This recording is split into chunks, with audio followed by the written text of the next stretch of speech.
Vegeta, Frieza, Cell, Buu. These four villains molded and solidified the gold standard of the shonen antagonist. With the ultimate success of Dragon Ball Z and it gaining the status as one of the most influential stories ever, it's no secret that the motif of the main villain/antagonist from this series are held in an incredibly high regard. Vegeta, Frieza, Cell, and Buu bring so much stakes and personality into their respective stories in so many different ways. Whether it's Vegeta's relation to Goku, Frieza's cruelty, Cell's charisma, or Buu's unpredictability. So for many fans, with Dragon Ball's return coming in the form of a fully fledged sequel series, the expectations for epic fights and cool bad guys were relatively high. Did Dragon Ball Super meet these expectations? Well, sort of. I would say that many antagonists to Dragon Ball Super are a mixed bag, to put it lightly. To say that some of them fail to reach the bar Z set would be quite the understatement, while others are pretty close. But there is one that I think stands above the rest, not only surpassing his brethren by putting Goku through pain and torment, but one that I think rivals the four greats of the original series. Ladies and gentlemen, may I present to you Moro, Consumer of Worlds, and why I think he is one of Dragon Ball's greatest antagonists. A quick disclaimer that I want to give in this video is that this is partially inspired by the work of someone else who covered this topic, that being Casual Anime Guy Explains video about Moro being a bootleg Z-villain. Something that I want to make abundantly clear is that I, in no way, shape, or form, want to take content from others, and if I'm inspired, I want to make sure that I properly shout out the creators who inspired me. With that, I must also say that I have not seen this video in any real capacity. I simply watched the beginning bit about the cell similarities and nothing more, because I want to avoid this video being nothing but a response to his video. So with that being said, go check out his channel. His editing style seems pretty awesome and really detailed. This video is in no way a hit or bashing on his takes, so if I see one of you guys sending him hate just because I have a video with a dissenting opinion, I'm gonna find you. Okay, I think there's no better place to start with why I like Moro than his introduction. Before we even see him in the flesh, Goku decides to sense his energy. Instead of feeling a massive ki signature or that of God Ki, Goku remarks that Moro's energy feels like the screams of pain from a lot of people. On top of that, Goku tells Vegeta that Moro knew he was looking for him, meaning that even before the Saiyans meet him, Moro was already one step ahead of him. We then get a brief scene of Moro talking to his escort and former Frieza Force member, Cranberry. In this interaction, Moro reveals to us that he is incredibly weakened, and even just scanning for energy tired him out. Upon meeting Goku and Vegeta, the old man pays the two no mind, as he instead takes a sec to breathe in the fresh air, his first breath in 10 million years. Goku starts to pry, demanding answers from Moro, but Moro still ignores him, scanning the area and using his telekinesis to grab a Namekian child, remarking that he is merely food. This is an awesome way to introduce an antagonist and make a good first impression. The mysticism surrounding Moro's history and the uniqueness of his details make Moro a character who's ominous at best and incredibly wicked at worst. The latter of which is confirmed as the first thing he does when confronting our Saiyans is not introduce himself, but instead take a deep breath of air and almost eat a child. All of this is wrapped up in the neat bow of Moro's design. As compared to being this profound warrior ripped to the brim and ready for some action, we get this frail old man, whose most defining features are his piercing eyes and devilish horns.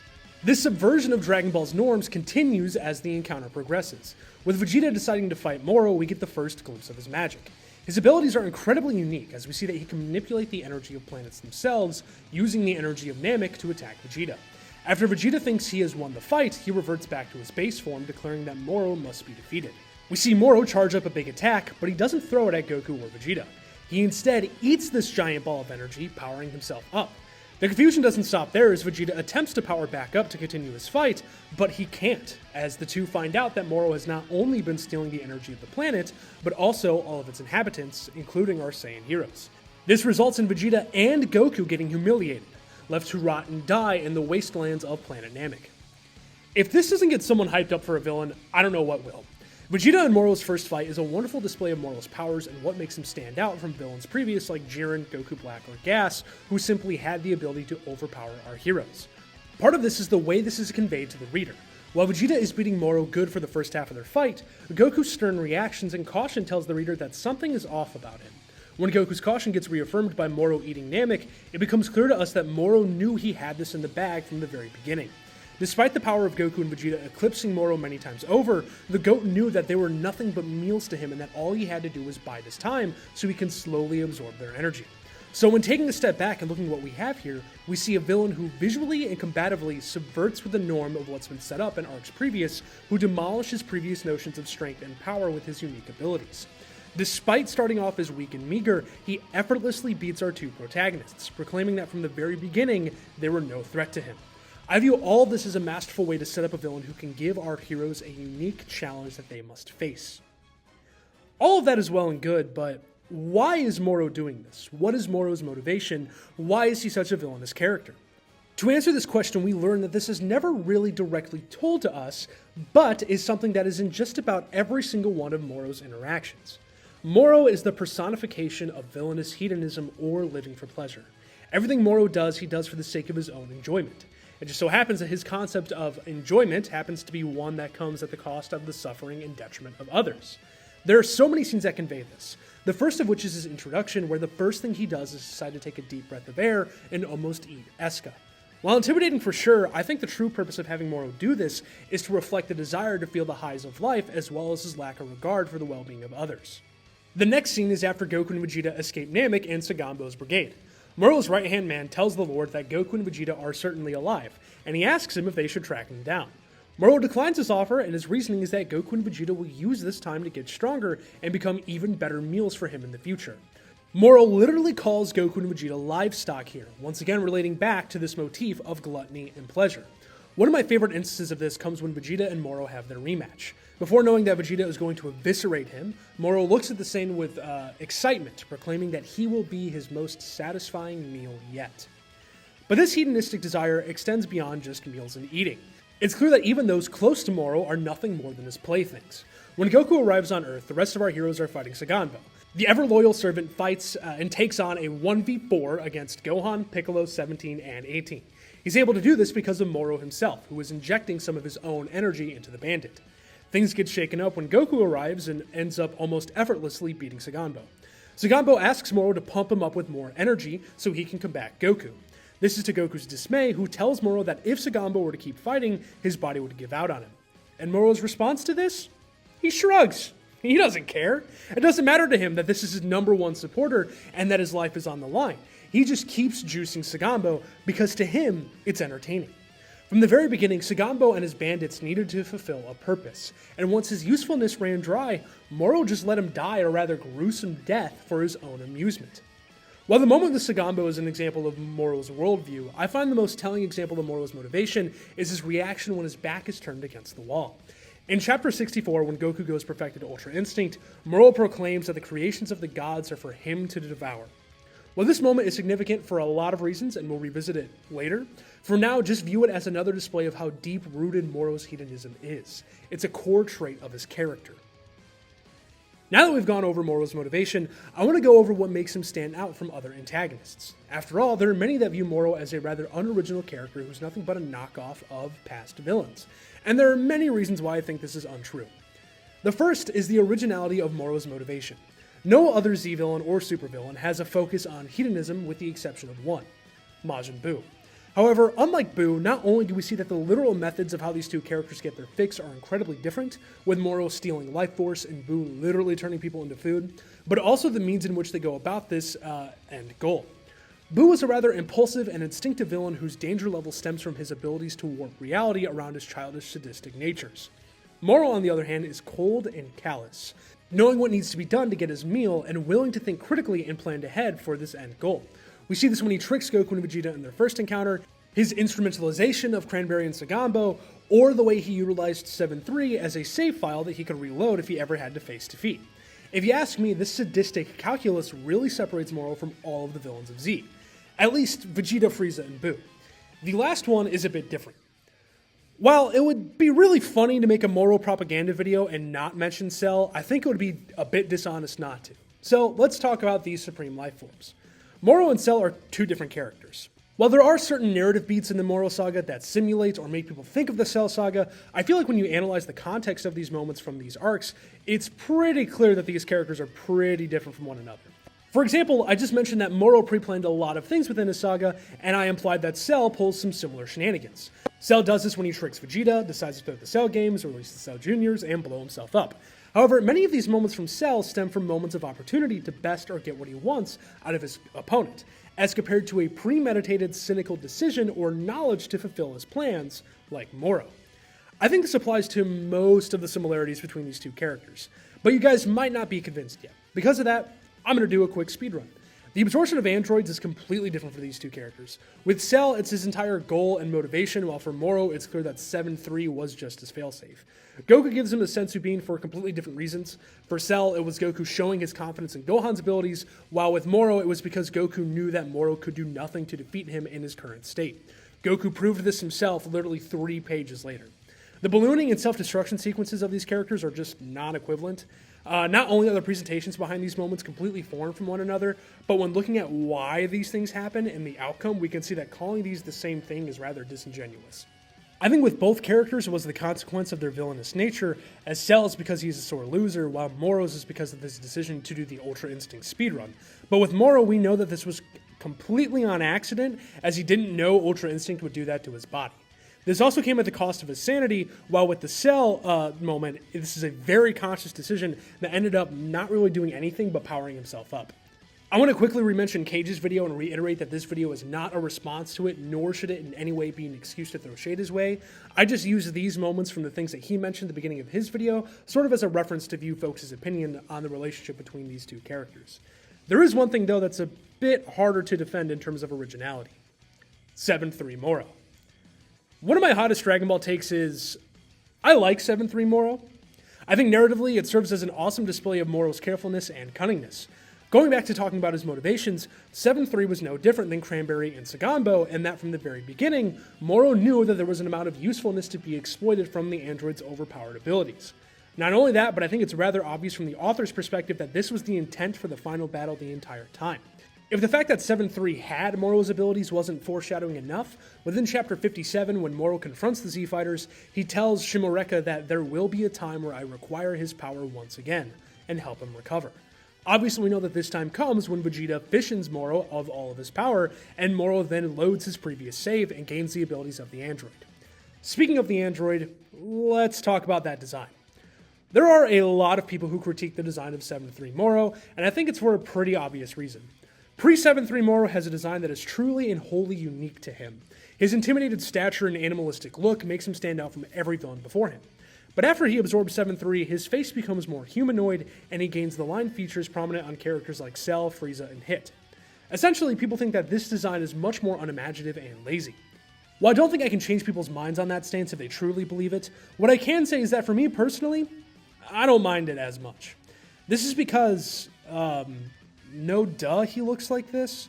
If this is supposed to be a form of Moro that absorbs the power of 7-3, I think this design conveys that rather well. Within the story, this is conveyed to the viewer as Piccolo immediately knew that just by looking at him, Moro did something with the android. Now I know this isn't going to persuade someone's stance on this issue if they feel strongly about it.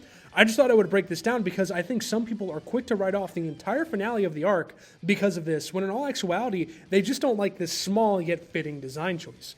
Granted, I do understand the disdain for this, as although it is small, and although it is fitting for the narrative, it does completely change the look and vibe of the character. But from a story perspective, Moro is just as strong and intimidating as ever. I think Chapter 62 of Dragon Ball Super is one that's pretty underrated. This is because this domination of the Z-Fighters is something that just hasn't happened before. While Jiren does casually take a 4v1 in the Tournament of Power anime, and the Zamasu duo do obliterate the three Saiyans, I don't think we've ever seen a Dragon Ball villain mess up the Z-Fighters this badly. Moro casually and creatively obliterates Vegeta, Goku, Gohan, 17, 18, and Piccolo in that order. I mean, he literally donuts Goku and brushes off Gohan's rage boost while laughing. He one-shots both androids without even looking at them, and then defeats Piccolo and Vegeta with their own techniques before they even have a chance to do anything to him. And while doing so, he's boasting that he's keeping them alive because, I mean, come on guys, goats gotta eat. I don't really care what anyone else says about this. This entire sequence is just badass, and honestly, one of the best examples of villain domination in the entire franchise. The final thing I want to speak about in terms of Moro's originality is something I mentioned a couple videos ago. that being Moro as the devil. While of course there is his wickedness and evil, by devil here I'm mostly referring to his similarities to Lucifer and moments where he acts as the antithesis of the divine. This is something that's part of his character throughout the entirety of his run. The first time we see him in modern day, he's heading dynamic, but the first time we see him in any capacity is when he's fighting and gets sealed away by the god of creation, meaning that the first thing he does is establish himself as an enemy of the gods. While minute, I think this is something that's core to Moro's character, as when being beat down by Goku, Moro remarks that he does not fear divine power, for the creations of the gods are his to devour. While this alone is literally a proclamation of Moro being an enemy of the deities, I think the true depth of this stance comes in the finale of the arc, which, if you've seen my Ultra Instinct video, you'll know that I described it as a showdown between a personification of the devil versus the champion of the angels. The former of which also utilizes this angelic power, once again relating to this idea of him being the devil. But you guys may be wondering, what's this guy's impact on said champion? I think one of the most important things about any antagonist is its impact on the story's protagonists. After all, if our protagonist is who we're supposed to be rooting for, if the villain means nothing to them, then what's the point of the villain existing? Moro, I think, does this better than every super antagonist before him, and I'm not afraid to say that. Moro's impact on Goku and Vegeta throughout his saga is something that I'm frankly dumbfounded that people haven't talked about, because I think it's just so unique and monumental to the story. I want to start with Vegeta because I think Moro's impact on him is a bit easier seen and less impactful than Goku's. During their first encounters, we can see that Vegeta feels the need to combat Moro because he reminds him of the sins of his own past. Seeing Moro terrorize the Namekians causes a more heroic side of Vegeta, one that's hard-pressed on putting him down. His defeat against the goat on Namek makes Vegeta realize that he needs to switch up his strategy, causing him to go to Yard Rat to learn strange martial arts techniques outside of the realm of buffing his raw stats. We see that this pays off as he is by far the one that comes closest to defeating Moro pre-7-3. What's really cool is that neither of these have been explicitly done in Dragon Ball before, and it's nice to see them explore these sides of Vegeta's character that have yet to be touched on. Vegeta was a prized soldier of an evil dictator who, depending on what you're looking at, is responsible for the deaths of billions. And I think it gives the character some much appreciated depth to see that it's something he himself is searching penance for. As for him searching strange techniques, I think it's one that's pretty cool that ultimately pays off, for this is also in the finale where his reverse spirit vision is what allowed Goku to take Oob's power. While Moro is Goku's opposite in that Goku represents the divine and Moro the demonic, I think when we look at the nuances of Moro's character and see his interactions with Goku, we see that Moro is Goku's opposite in nearly every way. Now, an antagonist being a foil to Goku is nothing new for Dragon Ball. I think you can argue that Vegeta and Frieza are also foils to Goku in some way, with Vegeta being the Saiyan of royal blood gifted with the talent to combat Goku, or Frieza being the antithesis of Goku's paragonal good nature. Moro, on the other hand, acts as Goku's opposite in the means of which he's gathered his strength.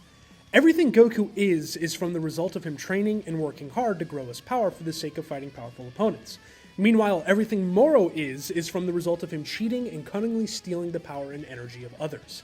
Goku forms bonds and relationships because he knows it can better himself physically and potentially positively affect those around him, while Moro uses and abuses others for nothing other than his own hedonistic desires and amusement. And yet, despite this, we see that these two characters end up in similar pinnacles of power, with their final bout involving these two literally using the exact same divine technique. Why is this the case? Well, I think this was intentionally done for a couple of intertwined reasons. The first was to finally show the shortcomings of Moro's ways and philosophy, and the second was to give Goku the dub he needed. While that second one might sound weird, there are some things in Super that imply that Goku has sort of been on a losing streak up until this point. He never beat Beerus, he messed up against Frieza, he failed to beat Hit, he failed to defeat Zamasu, and against Jiren and Broly he had to rely on the assistance of others. This losing streak has led him to sort of start doubting himself and his capabilities. His brief interaction with Whis before he teleports away displays this. And while Goku did need the power of Oob and others to finally do Moro in, I think it's safe to say that this was unequivocally his victory. For not only was it him who delivered the finishing blow, but it was him who decided to keep Boo and Oob alive, aka, the characters responsible for this victory. For Goku, it's a moment of triumph, a sign that he should have faith in his own strength, and that he's on the right path. Something that I think transcends the story and is being spoken to us, the readers. Hard work and being good to those around you pays off. And to relate this back to Moro himself, we can see that he is the opposite of that. Moro dies because of his gluttonous obsession with power. an obsession which turns him into an ugly, unrecognizable version of himself who goes mad because of his inability to say enough is enough. Although he can combat some of the strongest in the universe, at the end of the day, it was his shortcuts and his abuse of others that did him in. People can get by cheating and abusing the system and those around them, but eventually it's going to catch up to them, and they're going to fail. Overall, I think Moro is an incredible antagonist who deserves to be talked about in the same high regard as the 4 antagonists of Dragon Ball Z. The ways in which his character is consistently portrayed within the narrative, with a cunning design and chilling motivation, is nothing short of awesome. The impact he has on our protagonists and the way he portrayed the themes of not only his arc, but Super as a whole is just brilliant. So next time you feel like it, may I recommend rereading the Moro saga with these things in mind. If you like this video, feel free to like and subscribe, comment if you agree with me, or if you think I'm a stupid dumb idiot for defending 7-3 Moro. If you like this video, then may I also recommend you check out my video on Boo and why I think he's one of the most powerful anime antagonists out there. Also, go make sure to check out A Casual Anime Guys Explains. Once again, this video is not a response to him. I just sort of saw his video floating around and I tuned in the first 45 seconds. I was like, oh, this is pretty neat. I disagree. I really like Moro, so I'm going to make this video. Thanks, everyone. Have a great day.